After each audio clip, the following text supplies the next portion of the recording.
Hello, welcome to Redefine Family Foundation. Today we are going to talk about intimacy beyond the love, the body. Why love feels quiet in modern marriages. When was the last time you felt truly connected to your partner? Not just sitting next to them, not just sharing a bed, but connected in the soul.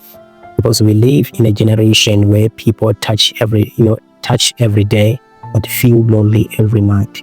Where people, are married, but emotionally single. Where love exists, but intimacy feels quiet. And today I am not talking about the body. I'm talking about the spirit behind intimacy. Stay with me, because this may change the way you see your marriage forever, the way you think about marriage. The world has taught us that intimacy is physical, closeness, but physical closeness without emotional safety is just distance without walls. A real intimacy begins when you are seen without being touched. When you are heard without being silenced. You are corrected without being, humiliated. Because the bed does not fix a broken connection. A ring does not fix a broken heart. A wedding does not fix, a silent home. Most couples today are not struggling with love. They are struggling, with maintenance of the soul. They stopped talking. They stopped listening. They stopped, doing the spiritual little things that build the foundation of marriage. And the sad part is they didn't notice when it started, because slow neglect feels normal and cheap intimacy disappeared. The Bible says before Adam ever touched Eve, God first connected them in purpose. Adam didn't choose Eve because of appearance. He recognized because she was aligned to his assignment. The Bible says, this is now bone of my bones, flesh of my flesh, in the book of Genesis chapter 2 verse 23. That was not just a romance. That was spiritual recognition. Before they become one body, they were already one calling. Yes, many people rush into physical connection without spiritual alignment, and then they wonder why intimacy collapses years later, because you cannot maintain with flesh what was never built in the spirit. Yes, this is the question that I'm giving to you. Did you choose them because of alignment, or because of attraction? Did you choose your husband, your wife, because of alignment or attraction? And the other thing is, silence is not always quiet.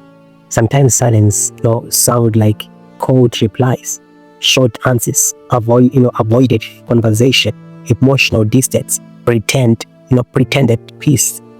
There are couples who don't fight, not because they are peaceful, but because they are tired of trying. And tired love is dangerous love, not because it hurts, but because it stops hoping. When couples stops communicating, they start assuming, and assumptions create walls. Walls created emotional prison, emotional poison. Some of you are not distant because you don't care. You are distant because you are tired of being misunderstood. But hear me carefully. Listen, silence does not protect love, it stamps it. God told Hosea to marry a woman who would betray him. Why? To show that true love is not driven by emotion. It is driven by covenant. Hosea's marriage was not perfect, but it was prophetic. It showed that intimacy is not sustained by passion, but by divine commitment. Many marriages break today because couples follow what we call feelings instead of covenant. But feelings rise and fall. Covenant stand even when feelings fall silent. The question that you need to ask yourself: do you love them because you feel good, or because you are called to come as a husband, you are called to help as wife? People treat intimacy like weather. If it feels good, they stay. If it feels cold, they disconnect. But intimacy, is not whether it is a responsibility. You don't build intimacy when you are in the mood. You build it when your emotions are tired, when forgiveness is heavy, when understanding feels difficult. Because love is not what you feel, love is what you do, even when you don't feel like doing it. Yes, commitment without spirituality feels like prison, but commitment with God, purpose, and understanding becomes a sanctuary. Some of you are not lacking love. Yes, you are lacking spiritual alignment, because intimacy is not first, and emotional. It is what we call spiritual environment. If the spiritual atmosphere of your home is dry, no amount of effort can repair emotional damage. When prayer leaves the marriage, pressure enters. When humility leaves, pride, rules. When communication dies in marriage, darkness finds space. Many are praying for intimacy when God is asking them to rebuild the altar of their marriage, first, before, because you cannot have spiritual fire where the altar is broken. Let me give you a picture. A generator does not produce power on its own. It must be fueled and maintained.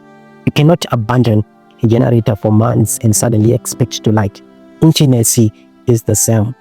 Communication is fuel. Prayer is the oil.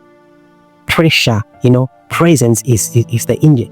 Respect is the maintenance. When couples stop feeling their connection but still demand intimacy, they're asking for light from a generator they abandoned years ago.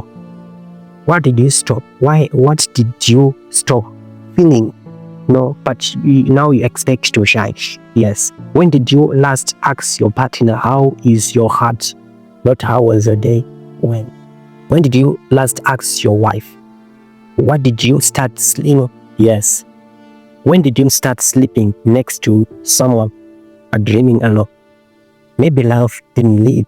Maybe attention left. Maybe devotion left. Maybe prayer left in your marriage. And love just followed.